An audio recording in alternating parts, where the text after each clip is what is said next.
नमस्कार दोस्तों, मैं किस्साबाज वाला लेकर आया हूँ कथा सम्राट मुंशी प्रेमचंद जी द्वारा रचित कई कहानियों का एक गुच्छा। दोस्तों, अगर हमारी कहानी आपको पसंद आए तो इसे लाइक, सब्सक्राइब और शेयर जरूर करें। तो आइए बिना देर किए शुरू करते हैं हम आज की कहानी। आज की कहानी का शीर्षक है सवा सेर गेहूं। किसी गांव में शंकर नाम का एक कुर्मी किसान रहता था। सीधा साधा गरीब आदमी था। अपने काम से काम, न किसी से लेने में न किसी से देने में। छल प्रपंच वह जानता भी न था। छल प्रपंच की उसे छूत भी न लगी थी। ठगे जाने की चिंता न थी। ठग विद्या न जानता था। भोजन मिला खा लिया, न मिला चबेने पर काट दी। चबेना भी न मिला तो पानी पी लिया और राम का नाम लेकर सो रहा। किंतु जब कोई अतिथि द्वार पर आ जाता था तो उसे इस निवृत्ति मार्ग का त्याग करना पड़ता था।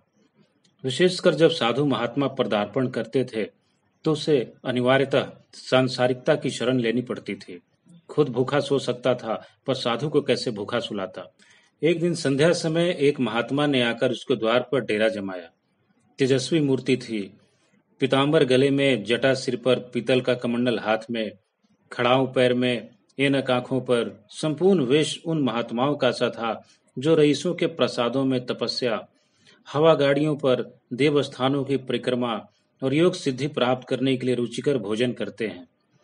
घर में जौ का आटा था, वह उन्हें कैसे खिलाता। प्राचीन काल में जौ का चाहे जो कुछ महत्व रहा हो, पर वर्तमान युग में जौ का भोजन सिद्ध पुरुषों के लिए दुष्पाच्य होता है। बड़ी चिंता हुई, महात्मा जी को क्या खिलाऊं। आखिर निश्चय किया कि कहीं से गेहूं का आटा उधार लाऊं, पर गांव भर में गेहूं का आटा न मिला। गांव में सब मनुष्य ही मनुष्य थे, देवता एक भी न था। अतएव देवताओं का खाद्य पदार्थ कैसे मिलता।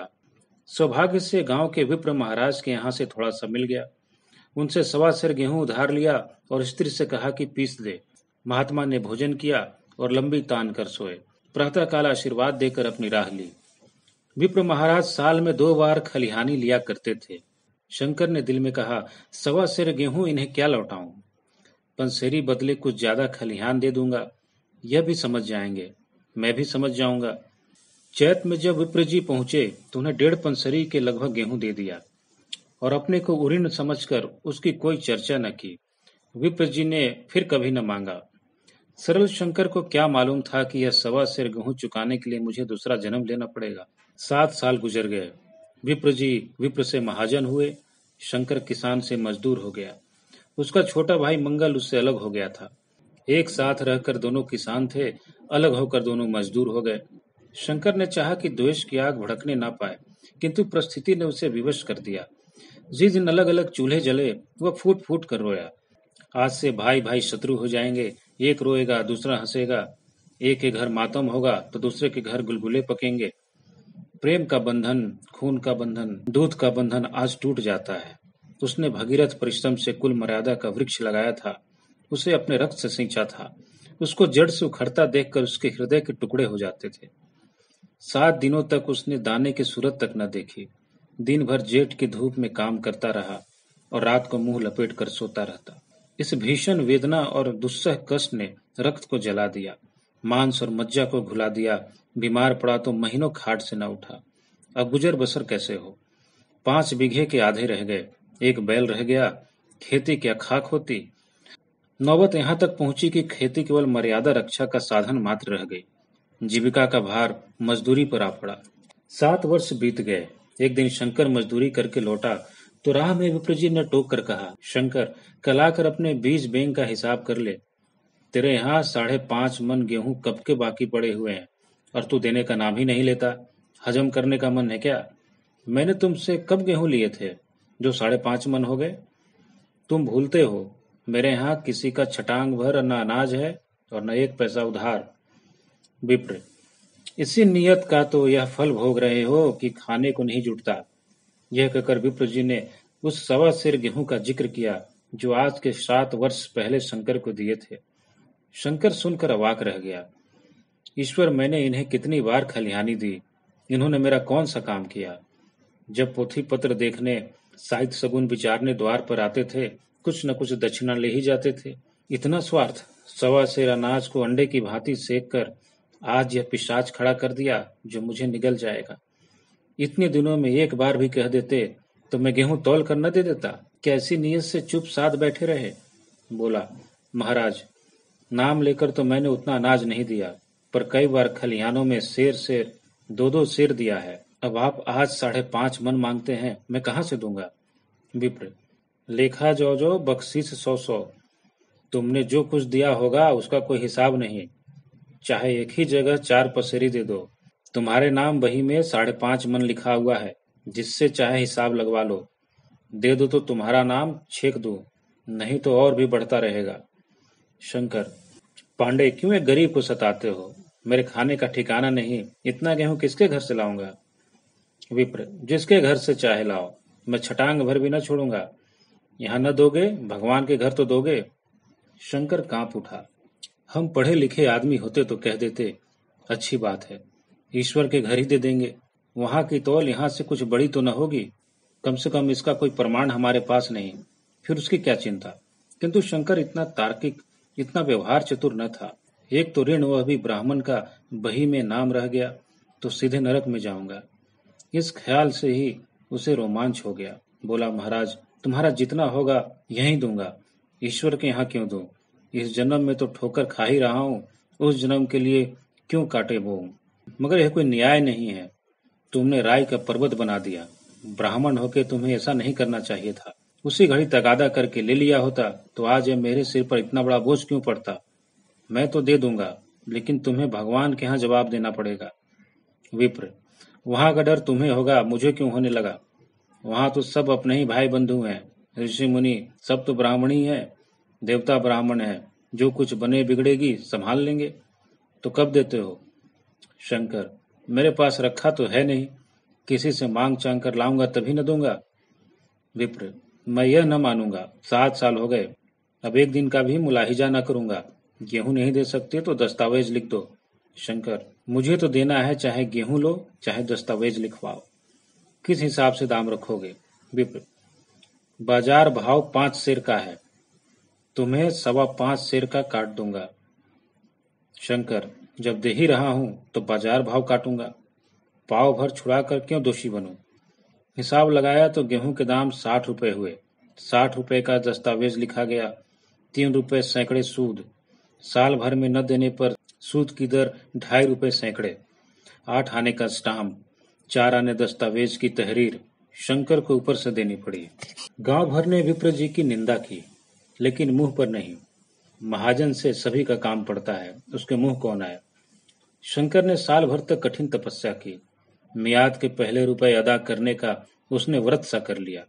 दोपहर को पहले भी चूल्हा न जलता था, चबेने पर बसर होती थी, अब वह भी बंद हुआ। केवल लड़के के लिए रात को रोटियां रख दी जाती। पैसे रोज का तंबाकू पी जाता था, यही एक व्यसन था जिसका वह कभी त्याग न कर सका था। अब वह व्यसन भी इस कठिन व्रत की भेंट हो गया।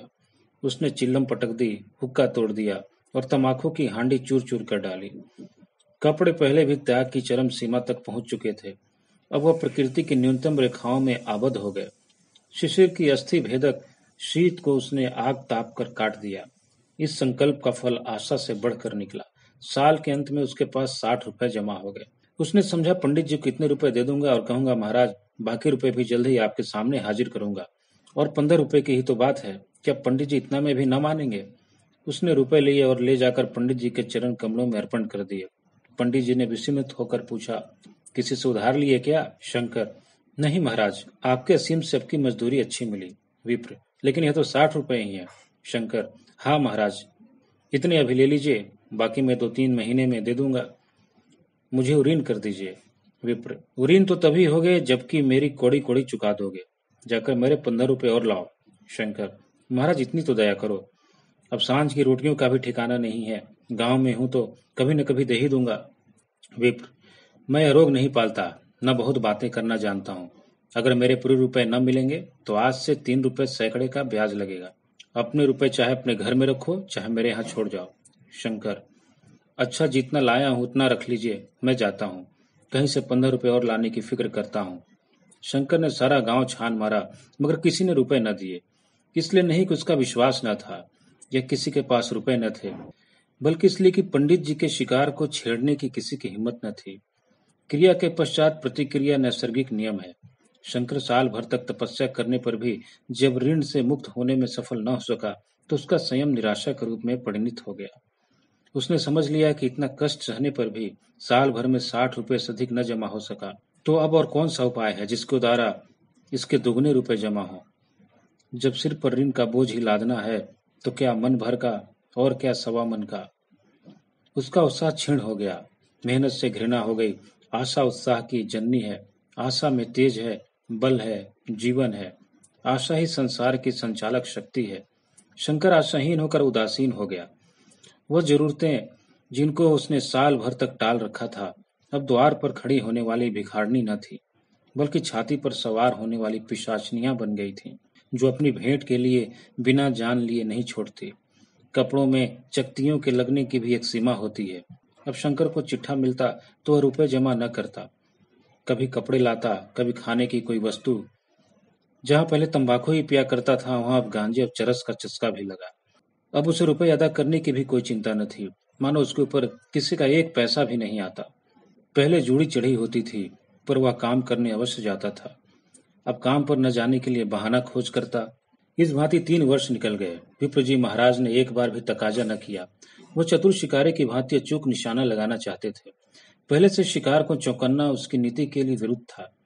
एक दिन पंडित जी ने शंकर को बुलाकर हिसाब दिखाया। 60 रुपए जो जमा थे वह मिन्हा करने पर अब भी शंकर के जिम्मे 120 रुपए निकले। शंकर, इतने रुपए तो उसी जन्म में दूंगा, इस जन्म में तो नहीं हो सकता। विप्र, मैं इसी जन्म में लूंगा, मूल सही, सूद तो देना ही पड़ेगा। शंकर, एक बैल है, वह ले लीजिए, और मेरे पास रखा क्या है। विप्र, मुझे बैल बधिया लेकर क्या करना है, मुझे देने को तुम्हारे पास बहुत कुछ है। शंकर, और क्या है महाराज। विप्र, कुछ है, तुम तो हो, आखिर तुम भी तो मजदूरी करने जाते ही हो, मुझे भी खेती के लिए मजदूरी रखना पड़ता है। सूद में तुम हमारे यहाँ काम किया करो, जब सुविधा हो तो मूल को दे देना। सच तो यह है कि अब तुम किसी दूसरी जगह काम करने नहीं जा सकते जब तक मेरे रुपए नहीं चुका दो। तुम्हारे पास कोई जायदाद नहीं है, इतनी बड़ी गठरी मैं किस एतबार पर छोड़ दूं। कौन इसका जिम्मा लेगा कि तुम मुझे महीने महीने सूद देते जाओगे, और कहीं कमाकर जब तुम मुझे सूद भी नहीं दे सकते तो मूल की कौन कहे। शंकर, महाराज, सूद में काम करूंगा तो खाऊंगा क्या। विप्र, तुम्हारी घर वाली है, लड़के हैं, क्या वे हाथ पांव कटा के बैठेंगे। रहा मैं, तुम्हें आधा सेर जौ रोज कलेवा के लिए दे दिया करूंगा, ओढ़ने को साल में एक कंबल पा जाओगे, एक मिर्जे भी बनवा दिया करूंगा, और क्या चाहिए। शंकर ने कुछ देर तक गहरी चिंता में पड़े रहने के बाद कहा, महाराज, ये तो जन्म भर की गुलामी हुई। विप्र, गुलामी समझो चाहे मजदूरी समझो, मैं अपने रुपए भराए बिना तुमको कभी न छोड़ूंगा। तुम भागोगे तो तुम्हारा लड़का भरेगा। हाँ, जब कोई न रहेगा तब दूसरी बात है। इस निर्णय की कहीं अपील न थी। मजदूर की जमानत कौन करता, कहीं शरण न थी, भागकर कहाँ जाता। दूसरे दिन से उसने विप्रत जी के यहाँ काम करना शुरू कर दिया। सवा सेर गेहूं की बदौलत उम्र भर के लिए गुलामी की बेड़ी पैरों में डालनी पड़ी। उस अभागे को अब अगर किसी विचार से संतोष होता था तो यह था कि मेरे पूर्व जन्म का संस्कार है। स्त्री को वे काम करने पड़ते थे जो उसने कभी न किए थे। बच्चे दानों को तरसते थे, लेकिन शंकर चुपचाप देखने के सिवा और कुछ न कर सकता था। वह गेहूं के दाने किसी देवता के श्राप की भांति या जीवन उसके सिर से न उतरे। शंकर ने विप्र जी के यहाँ 20 वर्ष तक गुलामी करने के बाद इस दुस्सार संसार से प्रस्थान किया। 120 अभी तक उसके सिर पर सवार थे। पंडित जी ने उस गरीब को ईश्वर के दरबार में कष्ट देना उचित न समझा। इतने अन्याय, इतने निर्दयी न थे।